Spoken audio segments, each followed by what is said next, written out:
Alors, on va parler halakha tout d'abord, bien évidemment.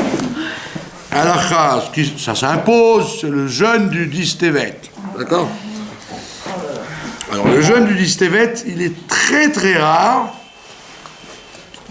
qu'il tombe comme cette année le vendredi. C'est une constellation rarissime. Ça s'est passé il y a une dizaine d'années. Et c'est un jour de neige et un vendredi. Donc cette année, c'est pareil, c'est un vendredi. Pas de neige. Et il y a 4 jeunes que les Chachamim ont fixés, en plus évidemment de Yom Kippour, qui est un jeûne de joie. Les autres jeûnes, ce sont des jeûnes de réparation à cause de la destruction du temple. Donc il y a 4 jeûnes. Le premier, c'est le 10 Tevet. C'est le début du siège de Jérusalem. Il est écrit là-bas que le roi Nabuchodonosor, il a fait le siège, Samach. Il a enfermé la ville. Personne ne pouvait sortir, personne ne pouvait entrer. Après, il y a eu le 17 Tammuz. Comme le problème n'a pas été réglé, le 17 Tammuz, ça a continué, il y a eu la brèche. Ils ont ouvert la muraille. Et 3 semaines après, il y a eu carrément la destruction, aussi bien du premier que du deuxième. Et le 4e jeûne, c'est une fois qu'il y a eu l'exil de Babel, ils ont laissé en Palestine, en Judée, ils ont laissé une population.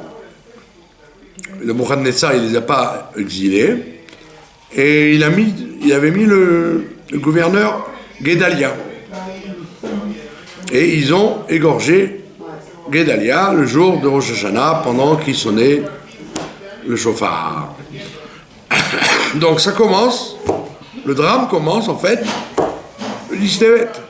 C'est pour ça que le 10 Tevet, bien qu'il soit le plus léger en matière halachique, il est le plus grave en matière de signification, puisqu'il est le départ. C'est le départ. Donc comme c'est le départ, si tu répares tu règles le problème au départ, il n'y a pas de suite. Comme on n'a pas réglé, donc ça a provoqué le processus jusqu'à l'assassinat de Guédalia. Donc ces jeunes-là, ils sont expliqués dans le prophète. Il y a ce qu'on appelle le jeûne du 10e mois, le jeûne du 10e mois, le jeûne du 4e mois, le jeûne du 5e mois et le jeûne du 1er mois. C'est dans le Tevet, Tammuz, Av, Tishri. Donc qu'est-ce qui se passe le 10 Tevet? C'est qu'il aurait pu tomber même un Shabbat. À l'époque, il pouvait tomber Shabbat et on ne l'annulait pas. Alors qu'en général, quand il y a un jeûne Shabbat, non, vous inquiétez pas, ça, tout va bien. Non, tout va bien. Donc, s'il était tombé Shabbat, on l'aurait fait. Alors qu'en général, quand c'est un malheur, on le repousse. On l'aurait fait dimanche. Donc, c'est le cas du 17 Tammuz, du Tisha B'Av, mais c'est le cas de Guédalia aussi, qu'on repousse pour ne pas le faire au Rosh Hashanah, parce qu'il a été assassiné au Rosh Hashanah. On le repousse le lendemain, le 3. Celui-là, non. Pour montrer la gravité. D'accord? Alors, il a ceci de particulier que, bien qu'on ait une interdiction de rentrer dans Shabbat à jeun, celui-là, il a la force de nous faire rentrer dans le Shabbat alors qu'on est encore en plein jeûne. Par contre, d'où la l'obligation de prier plus tôt pour ne pas rentrer, de faire même Shabbat, on n'a pas le droit de jeûner volontairement, même une minute. Bon, dès que la nuit arrive, il faut manger tout de suite, sinon tu es en train de jeûner Shabbat. Si tu ne mangeais pas volontairement, ça ne s'appelle pas un jeûne. Entre deux repas, ça ne s'appelle pas jeûner.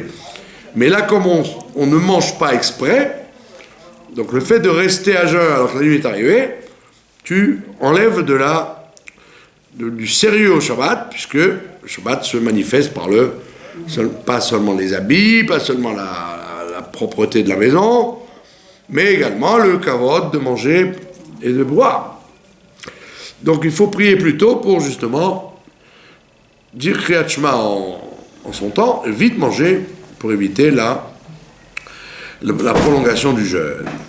Alors maintenant, comme c'est un jeûne, au niveau de la teshuva, c'est le plus grave. Il faut vraiment réfléchir à réparer le mal qu'on a fait, la haine entre nous, puisque, comme le rabbi explique, que le roi Nabuchodonosor, il a voulu les embêter en faisant le siège.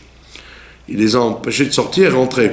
Mais en vérité, il ne les a pas embêtés, il leur a permis de faire teshuva. Puisque quand on se dispute avec quelqu'un, on évite de lui parler, donc on s'en va. Là, on était obligé de se voir et de se fréquenter pour justement faire la paix.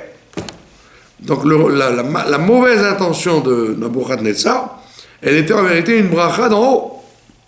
C'était une bracha de Dieu pour nous dire, mes chers enfants, vous ne pouvez pas sortir et rentrer, donc vous êtes obligés de vous fréquenter. Donc je vous en prie, aimez-vous, faites la paix entre vous, et le siège s'arrêtera.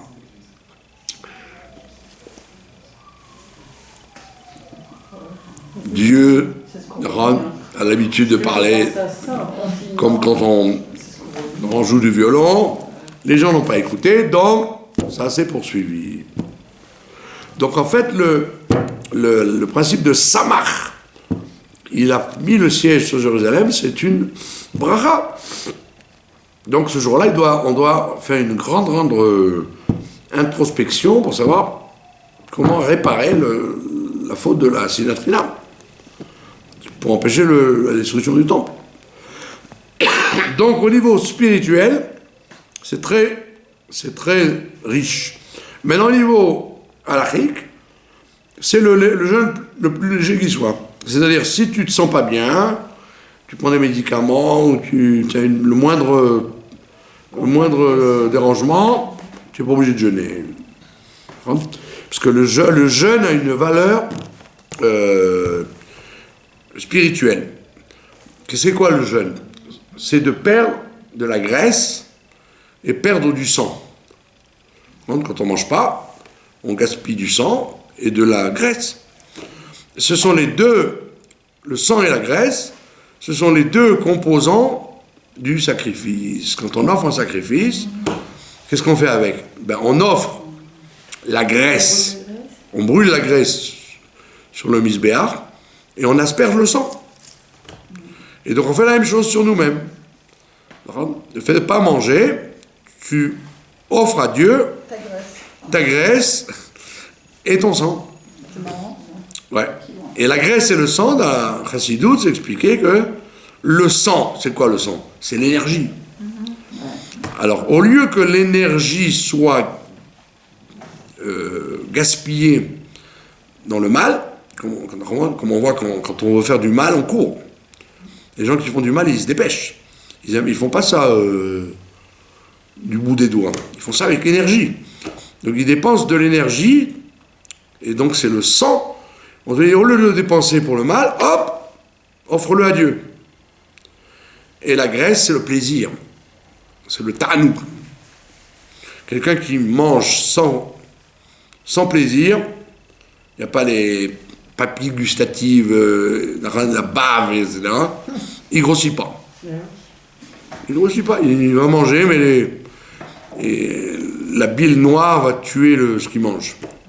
même s'il mange comme un Gaulois. D'accord? Donc on te dit la même chose. Consacre ton énergie, transfère ton énergie des mauvaises choses pour lesquelles tu cours dans les bonnes choses, cours pour les mitzvot, et ton énergie et ton plaisir. Quand on fait une avéra, en règle générale, on le fait par plaisir. Sinon, on n'est pas fou. On va pas faire une avéra en se bouchant le nez. Une avéra, c'est agréable, sinon on ne la ferait pas. On n'est pas idiot. Donc on te dit, le plaisir que tu mets dans le pas bien, transfère-le dans le bien, et l'énergie aussi. Donc celui qui ne peut pas le faire physiquement, parce qu'il est dispensé, quelqu'un qui prend des antibiotiques ou un médicament, ou qui s'est fait opérer, etc., il est dispensé de jeûner. Mais au moins le côté spirituel de la halakha, il faut le garder. Hein? Donc c'est un jour assez spécial, parce qu'il va falloir à l'office de Mincha par exemple, c'est pas l'office de Mincha Erev Shabbat normal, c'est l'office de Mincha de jeûne. Donc on lit dans la Torah, il y a des communautés qui font l'Haftara carrément, on lit l'Haftara des jours de jeûne. Donc c'est un truc lourd, quoi. De toute façon, un Shabbat... Et tout ça, il faut le faire avant Shabbat, dans l'après-midi avant Shabbat. Un minra, il vise dans la Torah, de toute façon, un Shabbat.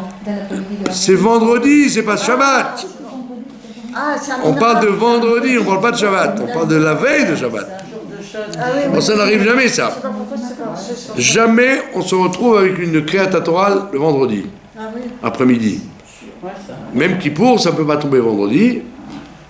Même Tchabéa, jamais ça tombera vendredi, donc c'est la seule fois historique où on lit la Torah vendredi après-midi. C'est du jamais vu.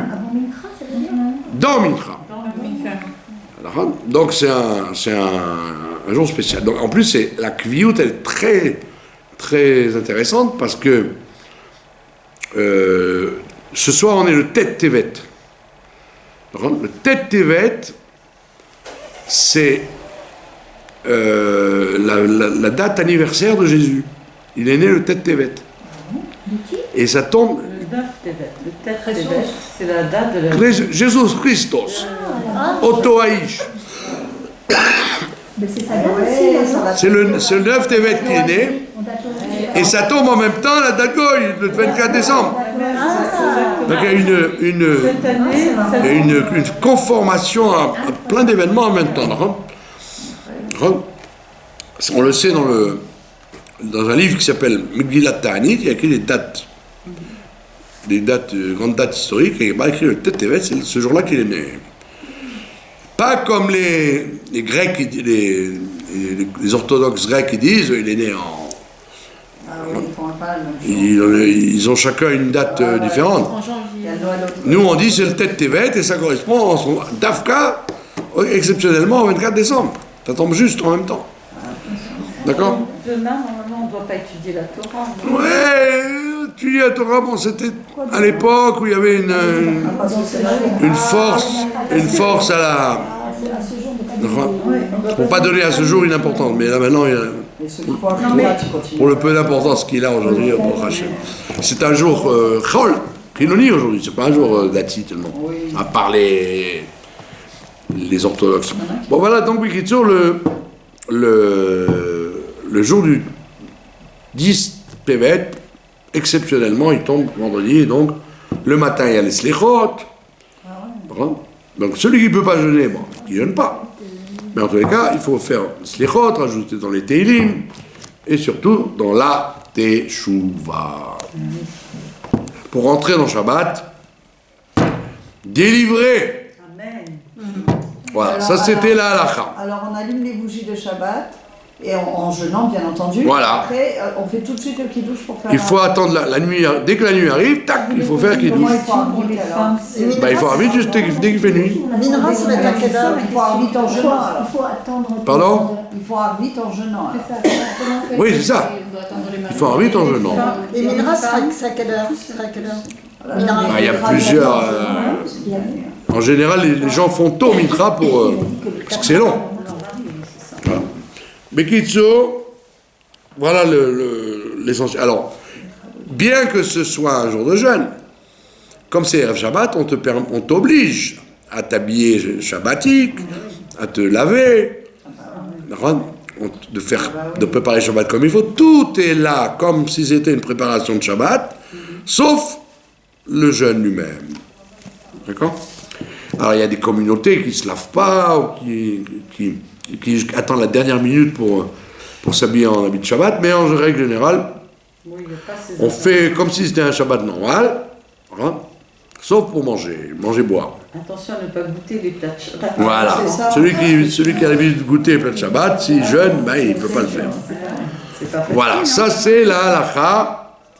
Donc évidemment, les femmes enceintes, les femmes qui allaitent, les gens qui ont le moindre dérangement physique, une migraine, ils sont dispensés. C'est pas comme les autres jeunes qui sont plus durs. Il est grave dans le sens qu'il n'a pas dans le... Surtout qu'il est le plus court de l'année, puisqu'il commence le plus tard et il finit plus tôt. C'est le Shabbat que... C'est les nuits les plus courts, les jours les plus courts, bien sûr. Voilà. Voilà pour le 10 Tevet. Une petite précision. Le 10 Tevet, si vous avez fait votre calcul, c'est le 4e mois après le 10 Tishri. C'est-à-dire, il y a Yom Kippour, et 4 mois après, il y a le 10 Tevet. Ça correspond d'après la Kabbalah. Yud, Ke, Vav, Ke. Kippour, c'est en haut. C'est la réparation en haut, dans les mondes supérieurs. Alors que 10 Tevet, c'est dans ce monde-là. Donc c'est le tikkun de Yom Kippour. Celui qui n'a pas réussi à avoir le tikkun de Yom Kippour, à Simchat Torah, à Sukkot, Simchat Torah, Hanouka, on lui dit, Yud Tevet, il y a encore une chance. Surtout que là, il s'agit de descendre dans le monde, la teshuva de l'action, dans le monde physique. Donc c'est encore plus grand que Yom Kippour, parce que Kippour, il est en haut. Alors des fois, en haut, tu n'es pas capable de réparer en haut l'origine des choses.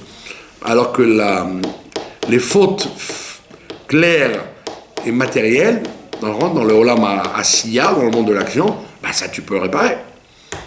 Donc c'est la deuxième chance après Yom Kippour. 10 Tishri, 10 Tevet. Maintenant, en plus de ça, le 10 Tevet, le 10, c'est un chiffre de Shlemut, c'est un chiffre de perfection. Tisha B'Av, c'est le 9, c'est le chiffre de l'imperfection. On fête l'imperfection à Tisha B'Av. À qu'à 10 Tevet, on dit oui. En apparence, il y a un problème, mais en vérité, il y a une solution, parce que c'est le 10. Il y a une Shlemut. C'est un jour de Shlemut, tu dois profiter de ça. Ouais. Si ça tombe le 10, c'est que ça tombe après avoir traversé 10 forces de la création du monde. Donc c'est très important. Donc, l'avantage, chez nous, le jour de jeûne, c'est pas des jours de deuil. C'est des jours, au contraire, des jours de et ratson. C'est des jours de propice, de jours de momentum, où Dieu reçoit ta prière et ta teshuva. C'est pas un jour où Dieu détourne son visage, au contraire, c'est un jour où Dieu il est plus proche. C'est un jour de et ratson,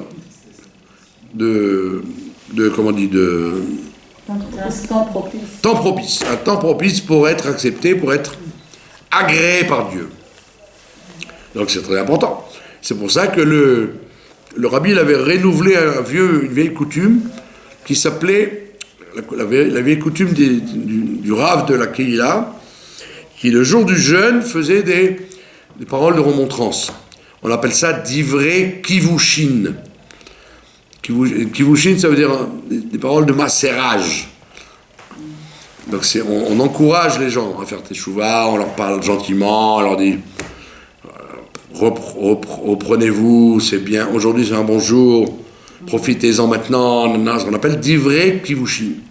Et donc chaque jour de jeûne, le rabbi faisait, après Mincha, il parlait aux petites sikha comme ça, de renforcement.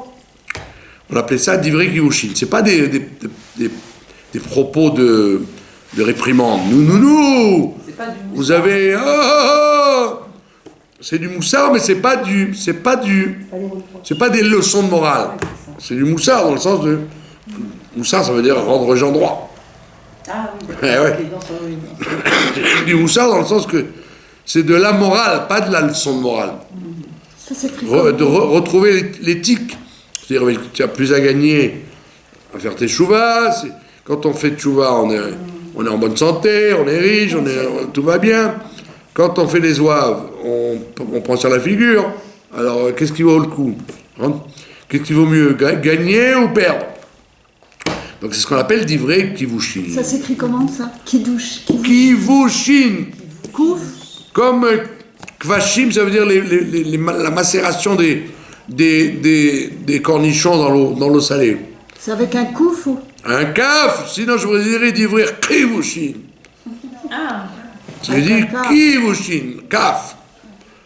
Kivushin, divrei kivushin, des propos de macération.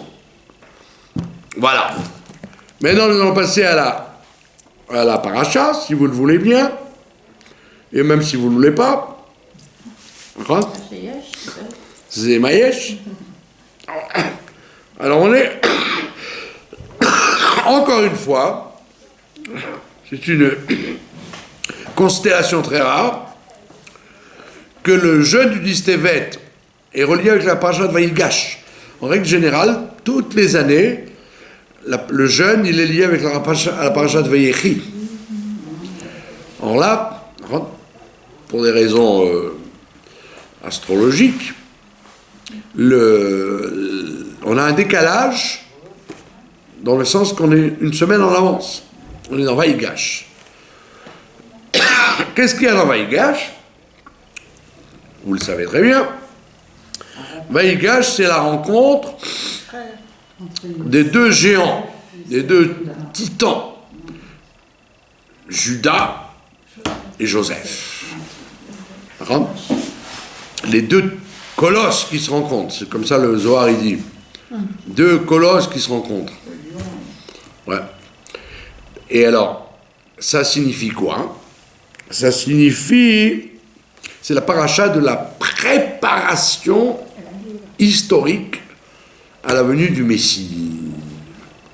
C'est pas la paracha qui parle du Messie, c'est la paracha qui parle de la préparation à la venue du Messie. C'est-à-dire que c'est illustré par la Haftara d'ailleurs. La Haftara, elle raconte la prophétie de Zacharie qui dit il y aura deux arbres. L'arbre de Joseph et l'arbre de Judas. Et les deux arbres, Dieu lui dit, prends les deux arbres et colle-les entre eux, et il sortira l'arbre de David, et c'est lui qui dirigera par la suite, etc., etc., etc. Donc ça veut dire que on nous annonce que, à partir de maintenant, de cette rencontre, il va y avoir deux royautés en Israël. Deux royautés. La royauté de Joseph et la royauté de David. L'une, c'est une royauté pour travailler dans la galoute, le travail de préparation, de macération, de maturation, et là, hop, l'éclosion. L'éclosion, c'est Yehuda, c'est la Géoula. Donc il y a toujours un règne galoutique et un règne géoulique. Donc le règne de Yosef, c'est le règne c'est les phénomènes de la galoute pour faire avancer le processus messianique. qu'on appelle aussi Mashiach ben Yosef. Par contre, on l'appelle comme ça aussi. Mais avant d'être Mashiach ben Yosef, qui est un phénomène un peu final, il y a un phénomène absolu qui est le règne de Joseph. Alors ça peut être... Yosef, c'est essentiellement Éphraïm, son fils. C'est lui surtout qui va être le fabricant du règne. Qu'est-ce que ça veut dire Éphraïm? Ça veut dire avoir des fruits. Qui frani Elohim beretzoni. Faire des fruits. Ça veut dire que dans la galoute, on ne piétine pas. On procure des fruits. Donc la galoute a provoqué le phénomène de Yosef, c'est-à-dire le dévoilement de toutes les parties de la Torah, la résolution de toutes les épreuves de toutes les galouillottes. Tout ça, c'est le travail des grands qui ont dirigé Am Israël à travers les siècles, qui avaient ce rôle d'ailleurs de Mashiach ben Yosef. C'était des Mashiach ben Yosef à différentes stations. La preuve, c'est qu'on dit Rabbi Akiva, on l'appelait Rabbi Akiva ben Yosef, parce qu'on disait, il a préparé la venue de Bar Korba d'ailleurs, qui a raté. Mais donc, c'est-à-dire qu'il y avait toujours des grands qui préparent le terrain par leur Torah et leur diffusion du judaïsme, et après vient, le Yehuda qui va se réveiller de là. Alors, dans nos générations à nous, le sionisme, par exemple, quand on analyse le phénomène sioniste, qui a commencé à plus d'un siècle, c'était en vérité une volonté de Mashiach ben Yosef. C'était une volonté de régner dans la galoute, de faire du parallèle au judaïsme traditionnel. D'accord? C'était pas quelque chose de mauvais fondamentalement, quelque chose de préparatoire. D'accord? Alors, et on voit bien que jusqu'à maintenant, jusqu'au Corona, le règne d'Éphraïm a été le règne qui a dirigé le Ham Israël. Le Ham Israël en avait assez, il faut le reconnaître, de la théorie orthodoxe qui consistait à dire du temps du Beth Amikdash, du temps où il y aura le Beth Amikdash. C'était toujours un rappel du passé ou un appel vers le futur. Qu'est-ce qu'ils ont fait les sionistes? Ils ont dit, allez, ça suffit. Ça suffit de faire de la nostalgie et du futurisme. Tachlès, on va construire quelque chose de... Ça a marché. Ils ont beau crier Gewalt, pourquoi il y a la Médina? Ils ont beau crier que c'était malheureux, c'était pas si malheureux que ça, parce que grâce à ça, ils ont quand même donné le nouveau centre de Torah mondial et le nouvel endroit où les Juifs sont le plus en sécurité, en Israël.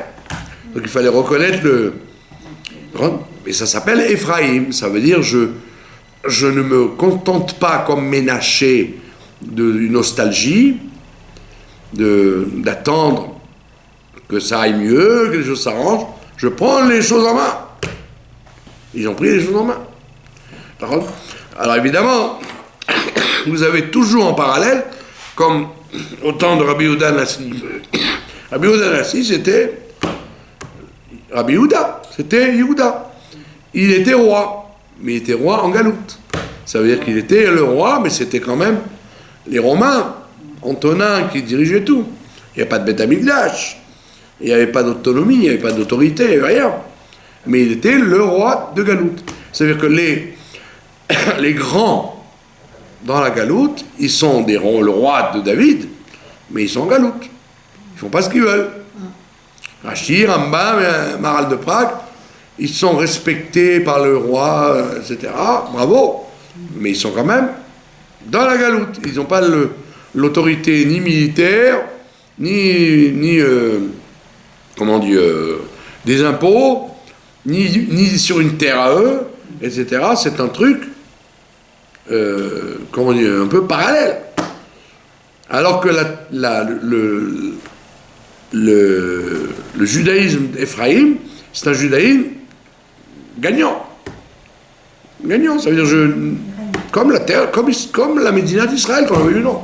Il y a un drapeau, il y a une armée, il y a une reconnaissance mondiale, alors que ce que n'a pas le grand rabbinat de Hollande. D'accord? Donc ça c'est le côté parallèle. Yosef Ephraïm. D'accord? Maintenant au niveau spirituel, donc Yosef et Yehuda, ce sont deux séphirotes, shonotes, complètement différentes les unes des autres. Yosef, c'est celui qui reçoit toutes les influences de la création du monde, de la chokhma et de la... qui reçoit toutes les influences en ligne directe. En ligne directe et en hiérarchie jusqu'à lui. Ça s'appelle Yesod. Sfirat à Yesod. Il reçoit tout. Et donc c'est lui chez qui vont se déverser les secrets de la Torah, les secrets du monde, comment le monde fonctionne. C'est ce qu'on appelle la dernière des séphirotes dans le Seder Ishtalshelut, dans l'ordre de la hiérarchie des choses. Alors que Yehuda, David, Mashiach, c'est une séphira qui, en vérité, ne représente rien. La Malchut, ça veut dire il n'y a rien. Malchut, c'est un cli. Malchut, c'est un cli. Un réceptacle qui n'a rien. À tel point que, comme dit le Zohar, David, ça s'écrit Dalet. Dalet, Vav Dalet. Pourquoi Dalet?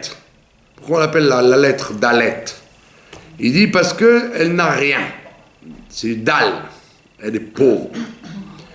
Le mitgarme klum. Elle n'a rien par elle-même. Toute son existence, toute sa vocation, c'est de recevoir, parce qu'elle n'a rien. Un délit, quoi. Un sceau. Il faut qu'il y ait comme délit, comme le sceau. Si ça contient quelque chose déjà, on peut rien mettre. Il faut que ce soit vide totalement. Et c'est ça la force de Yehuda, sa seule qualité, c'est de dire Yehuda, je suis modé, je reconnais que je ne suis rien. Toute ma force, elle est de dire que je ne suis rien. Alors que Yosef, il est celui qui donne le blé, celui qui donne le pouvoir, celui qui... Yosef, c'est le yesh, c'est le moi, c'est l'existence. Yehuda, c'est le rien. Et la Chassidut, elle te dit, David, c'est Dalet, Vav, Dalet. C'est la nullité d'en haut, le vide d'en haut, la malchoute d'en haut, qui est attiré dans la malchoute d'en bas. Ça veut dire, en haut, il n'y a rien, et en bas, il n'y a rien non plus. Alors, de quoi c'est fait? Ben, c'est fait justement que comme c'est vide, tu peux tout mettre dedans. Tu peux mettre plus que chez Yosef. Tu mets l'infini dedans, puisqu'il y a de la place pour tout. Ça veut dire que Yosef, on ne lui demande pas d'être humble. On lui demande d'être le réceptacle de génération en génération, de la science, de la connaissance, de la tradition. Il a un bagage. C'est le Shaoul HaMelech. On dit pourquoi Shaoul a fauté? Parce qu'il était plein. Il descendait de Binyamin, qui est parti avec son corps tellement il était pur. Tous ses ancêtres, c'était des grosses pointures au niveau Torah, au niveau Neshama, au niveau royauté. En plus, il était beau et grand, et tout ce qu'on veut. C'est pour ça qu'il a fauté. Parce qu'il était... Dès que tu parles de moi, eh ben tu tu prends le risque de l'orgueil. On l'a vu chez Yosef lui-même. Quand il a été vendu, Rachid te dit, dès qu'il a été chez Potiphar, il a commencé à se frisoter les cheveux. Et on lui dit, ah, ton père est en deuil, et toi tu fais le beau devant la glace. On va te voir maintenant avec la femme de Potiphar. C'est lui qui a attiré le problème de Potiphar devant lui. Oui, mais c'est lui. S'il n'avait pas été beau gosse avec ses frisettes, elle n'aurait pas pu. Si elle était dans un coin, il ne s'était pas montré, elle n'aurait pas eu le regard sur lui. Donc ça veut dire il y a une prise.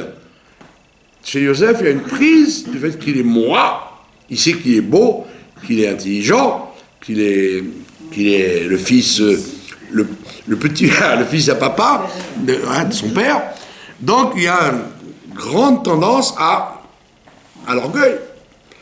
Et ça, c'est ce que Admor Azaken ramène dans le Torah. Il dit, l'histoire de Vaïgash, Yehuda et Yosef, on la retrouve dans la Gemara quand Jéroboam, Yeravam, qui descendait d'Éphraïm, descendant de Yosef, après Shlomo, il dit, mais c'est moi le patron. On dit, mais attends, mais le patron, c'est le fils de Shlomo. C'est la suite, David, Shlomo, Rehavam. Il dit, non, je suis plus grand que lui. Alors, Gemara dit que Dieu l'a fait se promener dans le Gan Eden. Et il vient, on se promène dans le Gan Eden, toi, moi et David. Alors Yerovam, évidemment, il accompagne Dieu dans le Gan Eden, il va y aller. Et après il dit, hop. Qui c'est qui est dans l'ordre là-bas? Qui c'est qui est le premier? David ou moi? Alors Dieu lui dit, ben non, c'est David. Ah non, je veux pas. Donc il a fait le schisme. Il a dit, puisque on ne veut pas de moi comme premier, je ferai je me monte à mon compte. Je monte ma boîte. Et il a fondé le royaume d'Israël. Et comme par hasard, les gens disent, comment ça se fait que l'humanité, c'est une humanité de veaux et d'agneaux qui suit là. Ben voilà. Comme par hasard, 10 tribus le suivent, alors qu'il n'y a que Binyamin qui suit Yehuda. 2 petites tribus vont faire le royaume de Yehuda et le royaume de David, et les 10 tribus énormes vont avec Yeravam. C'est fou. Et c'est pas qu'ils font bien. Ils font Avodah Zarah, ils quittent la tradition, tout faux. À tel point qu'ils sont exilés jusqu'à maintenant. Donc on voit bien que Yosef, il y a une propension par le royaume d'Éphraïm, etc., à vouloir se monter à son compte et manquer d'humilité et d'être, comme il est rechargé de haut en bas avec des grands et des palmarès énormes, le point d'humilité lui manque. Et donc il ne peut pas être la perfection, il ne peut pas être la royauté réelle, il peut être qu'une préparation. Alors que David, comme dit David, lui, pourquoi il était sans arrêt, il disait j'ai fauté, et je suis pas bien, et je suis ici. Et lui, il est le roi parfait, pourquoi? Parce qu'il n'arrête pas de dire mais j'ai rien, moi. Mon ancêtre, Lot, avec ses 2 filles, il vaut mieux pas raconter trop, quoi. Après qui? Après Yehuda et Tamar, c'est pas non plus très flatteur. Qui rencontre une prostituée dans la rue. Après Boaz, avec Ruth, dans la nuit, un peu scabreux, tout est scabreux. Il n'y a rien de royal. Donc qu'est-ce qu'il fait David? Il avait une caisse de serpents. Comme il n'avait pas de quoi se flatter, quoi. Donc, quand tu n'as pas de quoi te flatter, qu'est-ce qui te reste? Eh ben, d'être un Kéli. Je ne suis rien. Alors on dit, ah, tu n'es rien, c'est toi que je vais choisir pour remplir tout. Vous avez compris? Alors que Yosef, il est trop. Shaoul, il est trop. Ils sont trop. Ephraim, il est trop. Yeravam, il est trop. Yeravam était un géant dans la Torah, dans le charisme. Alors que Rechavam, c'était il n'avait rien avec son père, Shlomo. Donc, l'un, il sert très bien dans la galoute. Mais pour recevoir la lumière infinie que Dieu va déverser au moment de la Géoula, il faut être David, il faut être un cli. Vide. Hein? Un cli vide, bien médaille, un cli. Maintenant, non. Donc ça va nous ramener à notre histoire de Corona, si vous le permettez. Même si vous ne le permettez pas d'ailleurs. Je mets mes lunettes parce que je ne vous entends pas. Je vous entends mal. Ouais. Pourquoi on l'appelle Yosef à Tzadik alors? Bon, alors on l'appelle Yosef. Non, c'est pas parce qu'il a eu ce petit problème qu'il a payé très cher. Ouais. Puisqu'après, il a été guéri complètement. Hein. Ouais. Quand il a fait 13 ans de prison, il n'avait plus un gramme d'orgueil sur lui. Hein. C'est ça. D'accord? Alors on l'appelle pour deux choses. Là, le classique, c'est vis-à-vis de la femme de Potiphar. Ça, c'est classique. Il a eu la force. Ben ouais, il était tout seul, entouré d'idoles et sans aucune aide. Et il a surmonté son Yetzer Hara alors qu'elle était provocante, la femme. Le Midrash raconte qu'elle se changeait 5 fois d'habit tous les jours. Tous les matins, le midi, les soirs, les 4 heures, les 5 heures. C'était une provocante. Il avait une tête comme ça avec elle. Et elle n'a pas lâché, comme on dit chez nous. D'accord? Donc ça, c'est le bassiste. Maintenant, il y a la vraie raison que le Ran, il donne. Il dit non!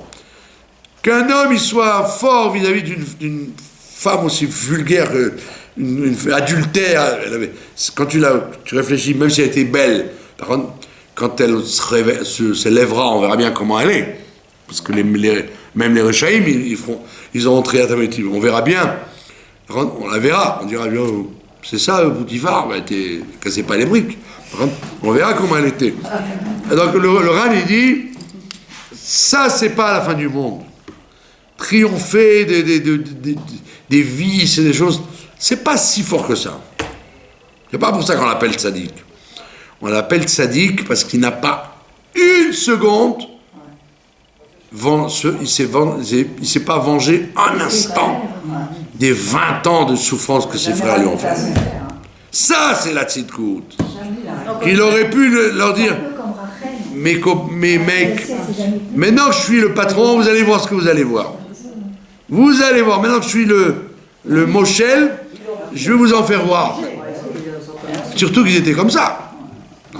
Ils avaient besoin du blé, ils voulu pas faire de peine à leur père, ils étaient pas chez eux, donc il la ramenait pas, comme on dit.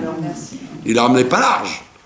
Lui, il aurait pu, tiens, je suis en position de force, je vais enfin déguster ma vengeance. C'est pas un point de contradiction. Et on dit que non, il a absolument pas un instant utilisé ça, comme on l'a dit là, d'ailleurs une fois, plusieurs fois, dans Vaïchi, la semaine d'après, quand son père l'appelle, il va mourir. Alors moi je pose une question, ton père est là, tu as 17 ans, il est venu 17 ans, il habite dans le même pays que toi, tu peux pas une fois lui rendre une visite, lui faire un thé, lui faire un café, le promener dans le jardin, tu attends le jour de la mort pour aller le voir. C'est quoi ça? Il ne voulait pas le raconter.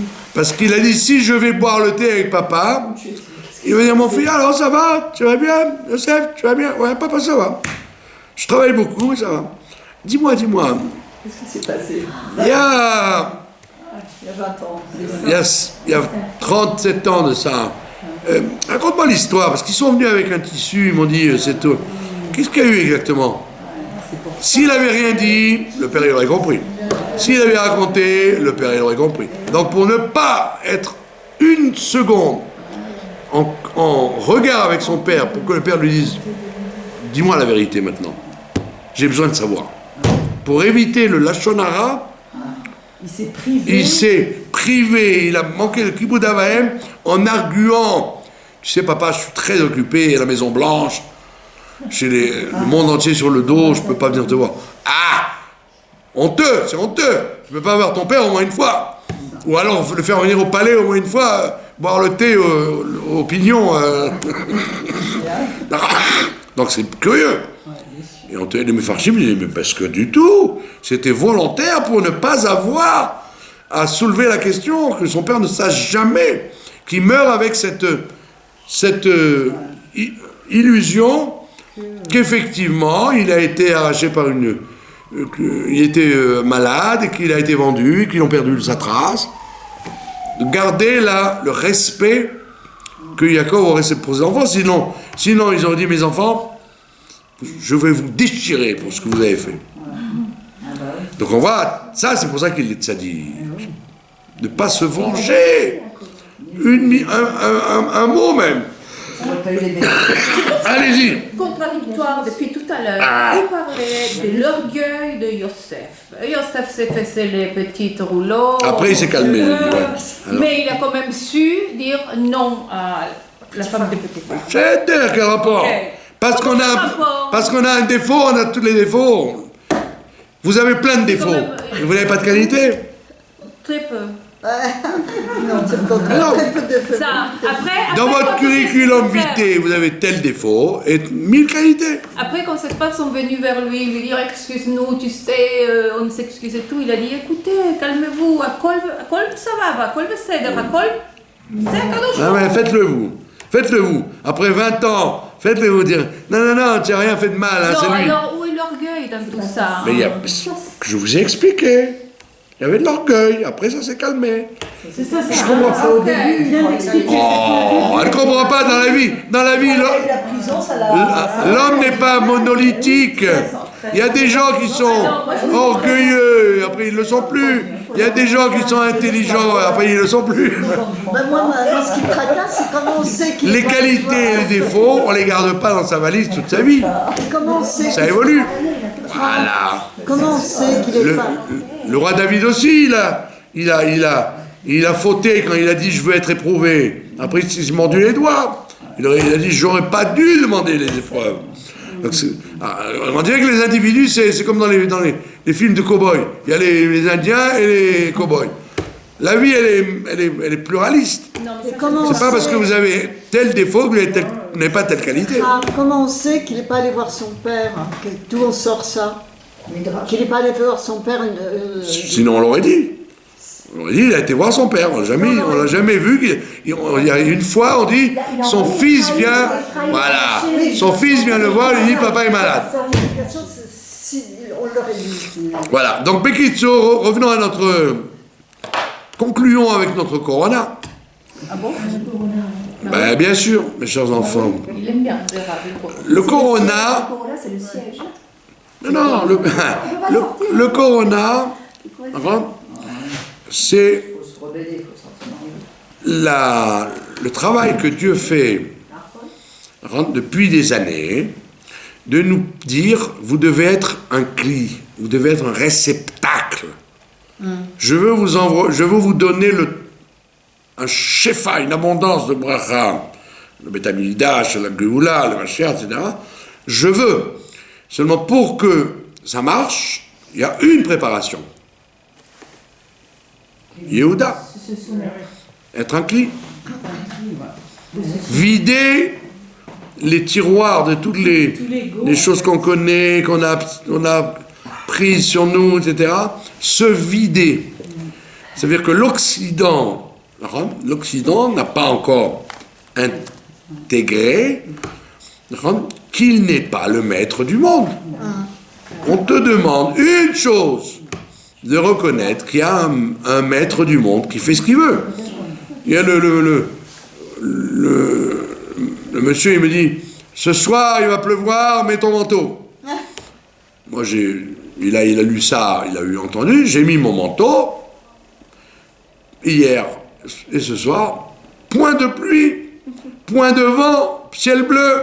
Ça veut dire quoi? C'est que dans chaque détail, le bon Dieu, il est en train de nous se moquer de nous en disant arrêtez de dire je sais, je crois, je possède, je domine.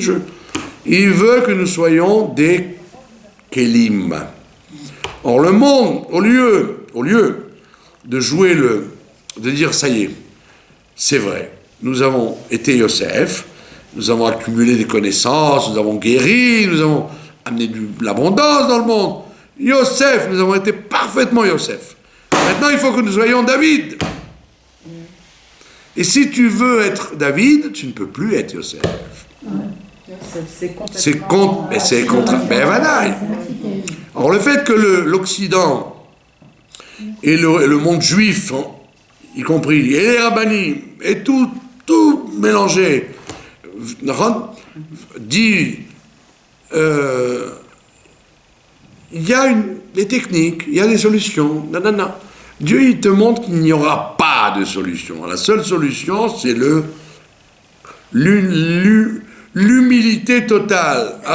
Arriver à dire qu'un président, qu'un docteur, qu'un rave, ils disent « nous ne savons pas ». Nous ne savons pas. Ils ne savent pas dire, l'Occident ne sait pas dire « je ne sais pas, je ne peux pas, je ne connais pas ». Il faut qu'ils sachent. Alors maintenant, où est le Yetzer Hara là-dedans? Le Yetzer Hara vicieux, c'est qu'il y a toujours cette conception erronée qu'on entend tout le temps, ce qu'on appelle la ishtadlut. Il faut faire ishtadlut. C'est-à-dire il faut s'améliorer. non, il faut faire un effort préparatoire. Slicha, il y a des situations dans l'histoire où il ne fallait pas faire ishtadlut. Exemple, la mer Rouge. Quand ils arrivent à la mer Rouge, d'accord? Moshe il prie, les autres ils veulent se rendre, les autres ils veulent faire la guerre, l'autre il veut retourner en Égypte. Et Dieu il dit, il n'y a rien à faire, avancez. Moi je m'occupe de vous faire des miracles. On voit bien là-bas que la seule préparation à la mer Rouge, c'était pas Ishtadlut. C'était justement Ve'atem Tacharishun. Vous n'avez qu'une chose à faire, fermez-la. Ne faites rien. Attends, mais Ishtadlut, il faut prier.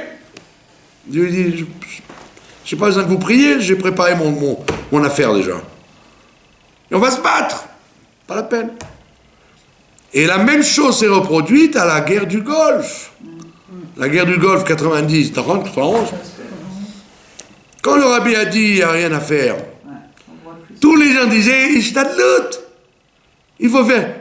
C'est erroné de dire que tout dans la vie il y a toujours Ishtadlut. Il y a des tas de cas où on t'a rien demandé, on t'a pas dit de faire Ishtadlut. Donc ça veut dire quoi? Ça veut dire que Dieu il veut qu'il y ait un cli. Dieu il veut que tu sois un cli. Alors il arrive effectivement dans la vie que pour qu'il y ait un cli, il faut faire Ishtadlut. Tu veux manger, il faut acheter à manger. Tu veux faire une omelette, il faut casser les œufs.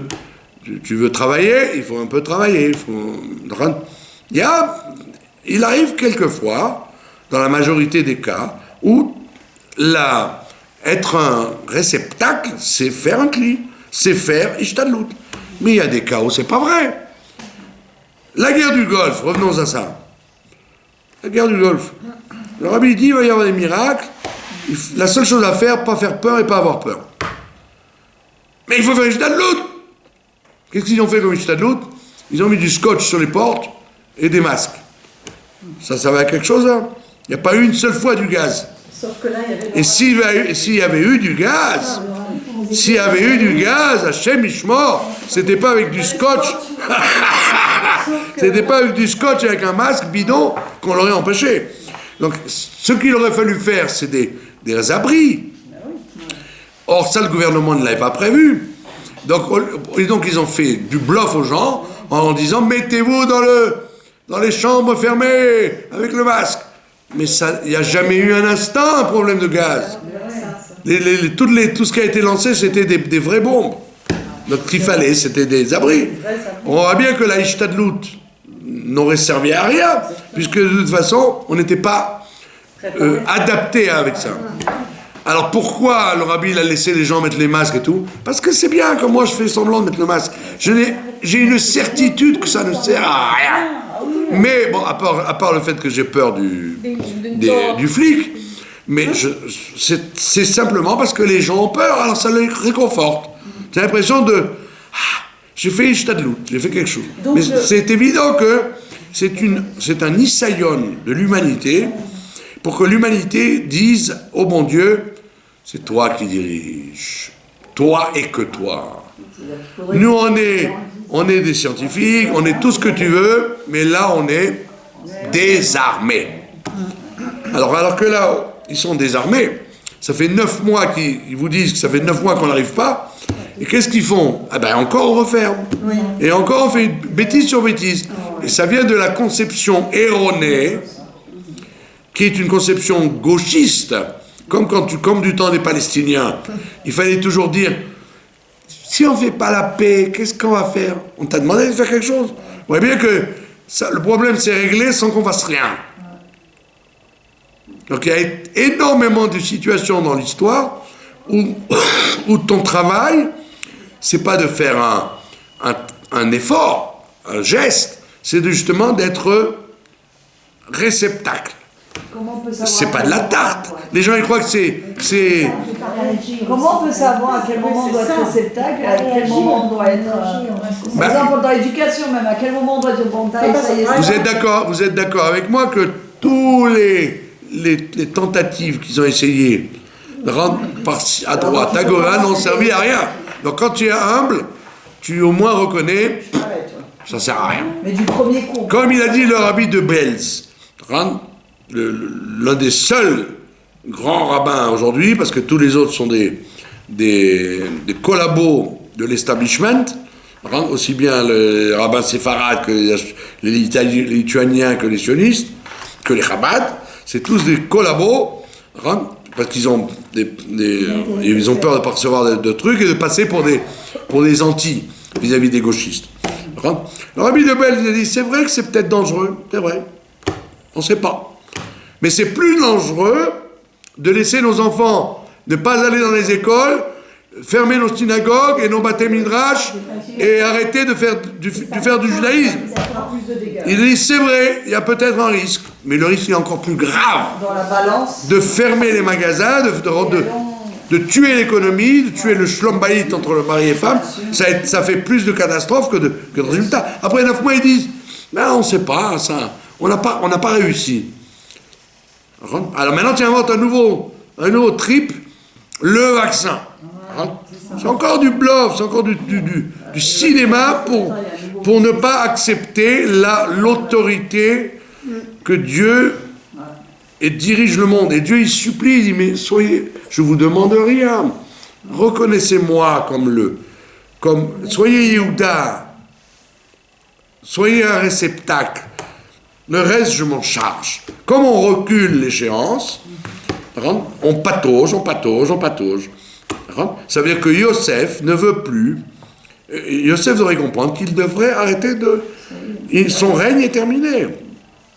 Comme il a dit dans la Haftara, il y aura 2 arbres. Pendant des millénaires, l'arbre de Yosef, c'est lui qui dirigera tout. Mais après viendra l'arbre de Yehuda. Alors nous, Yallah. Soyez Yehuda.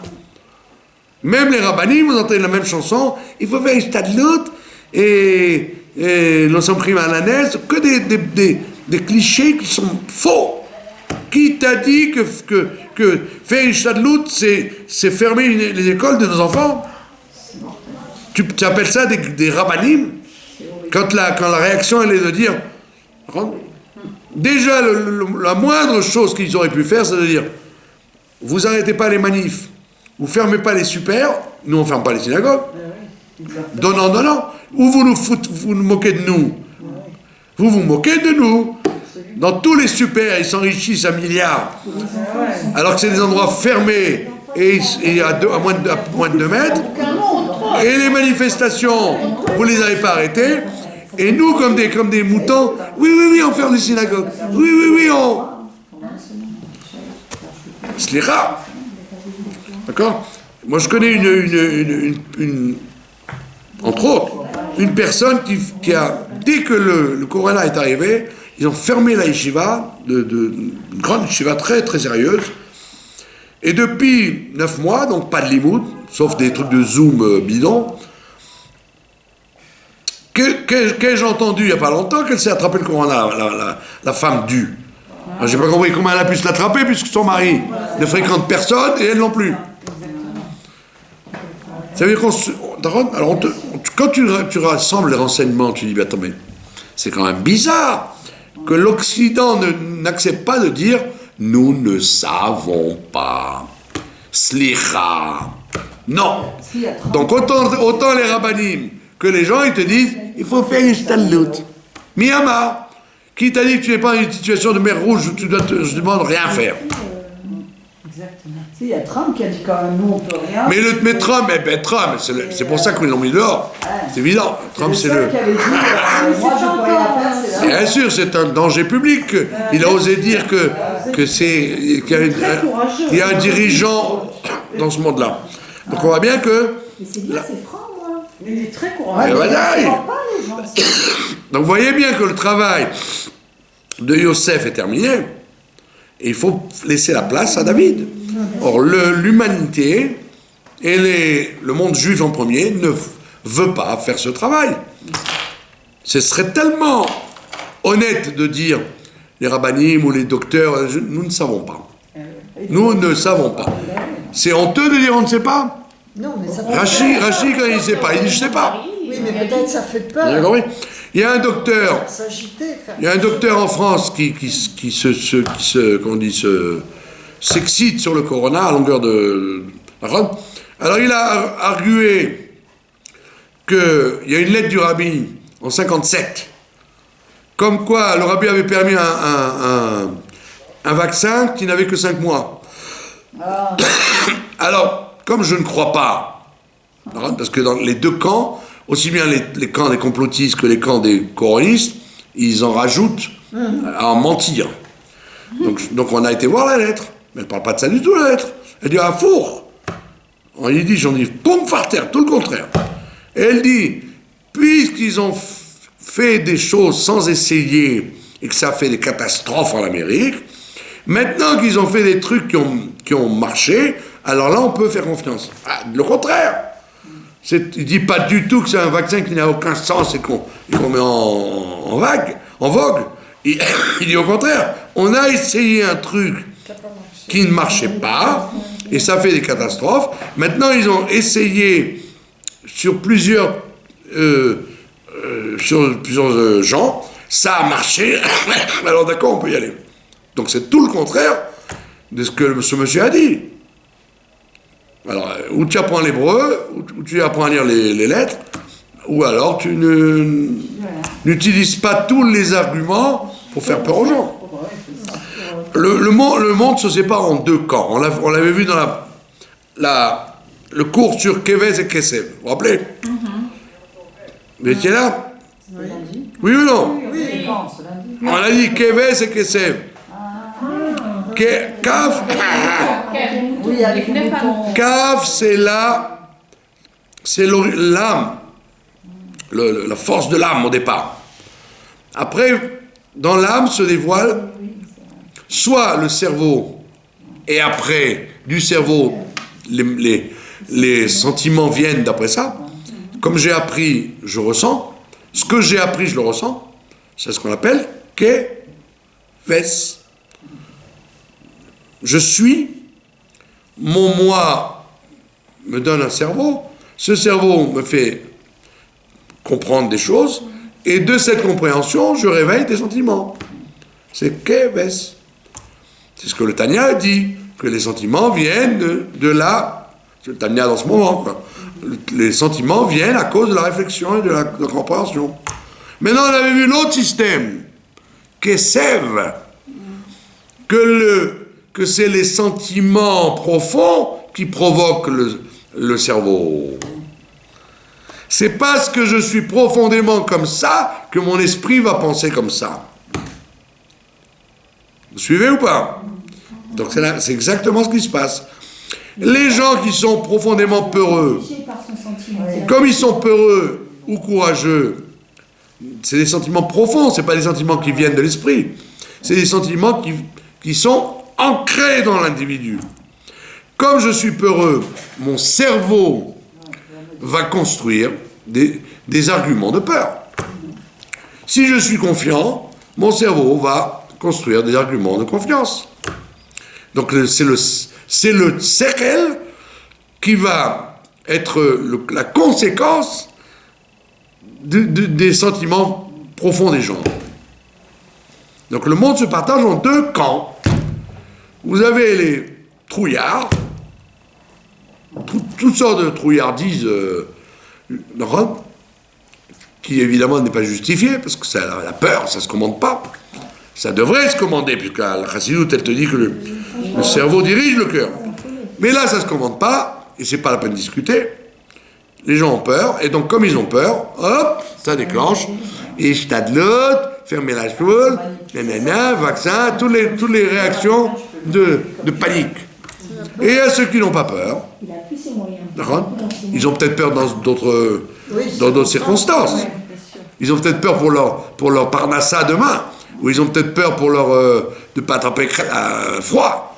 Mais ça, ils n'ont pas peur. Donc, il découle qu'ils ont un désintérêt à s'occuper de ce coronisme aigu. Donc, c'est Keves et Kessev, encore une fois. Quand les gens vous disent, faut-il se vacciner ou pas se vacciner? Ça ne mange pas de pain. Apparemment, ça ne fera rien. Alors, celui qui veut le faire, qu'il le fasse. Mais il n'y a aucune raison de le faire. On ne sait pas si ça fera rien à long terme. Voilà. Donc, si tu peux éviter... Si tu peux éviter, évite. Et si tu ne peux pas éviter, comme les professeurs et les infirmières... Il y a des gens, ils vont obliger.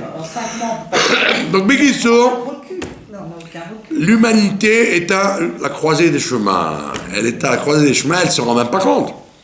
Qu'elle est à la croisée des chemins où elle doit dire nous ne sommes rien. Le bon Dieu joue avec nous, il nous fait tourner en bourrique. Et donc, la seule chose à faire, c'est d'avoir confiance que ça va bien se passer. Et au lieu de ça, Ishtadlut, il faut faire Ishtadlut. C'était exactement pendant le problème palestinien. Le malade, il faut lui couper la jambe. Ça va servir à quelque chose? Ah non? Mais alors pourquoi lui couper la jambe? Il faut bien faire quelque chose. C'était exactement la chita de la gauche. La gauche dans le monde, depuis qu'elle existe, elle trouve toujours des solutions plus graves que le problème. Très souvent, ne rien faire, ça s'appelle faire. Et les gens croient qu'en ne faisant rien, tu es un incapable, tu es un idiot, tu es un paresseux, tu mets en danger. C'est faux. C'est faux. Il arrive... Justement, la preuve que c'est vous avez posé la question, comment savoir? Si c'était facile d'arriver à cette conclusion, qu'il ne faut rien faire, je ne suis rien et je ne sais pas, facilement on en serait arrivé à ça. Comme le monde ne veut pas envisager cette possibilité, c'est donc bien une preuve que c'est peut-être là la solution. La mer Rouge. Ne rien faire devant la mer Rouge, les quatre groupes de la mer Rouge, chacun voulait faire quelque chose. Et Dieu il dit à Moshe, vous n'avez rien à faire. Attends, mais laisse-moi, Ishtadlut. On va se battre. Ne fais rien. Il y a des situations où tu n'as rien à faire. La Hollande n'a rien fait. Les pays nordiques. Je crois qu'il y a la Hollande qui n'a rien fait. Les masques, les confinements, rien du tout. Ils ont rien fait. Est-ce que vous avez des questions? Est-ce que vous avez des questions sur cette comparaison entre Yehuda et Yosef? Voilà, si vous n'avez pas de questions, alors vous avez compris qu'effectivement, il faut arrêter d'être Yosef, se croire investi de la science infuse, et devenir Yehuda en disant je vais être un Kéli, un réceptacle pour faire descendre sur nous la lumière infinie.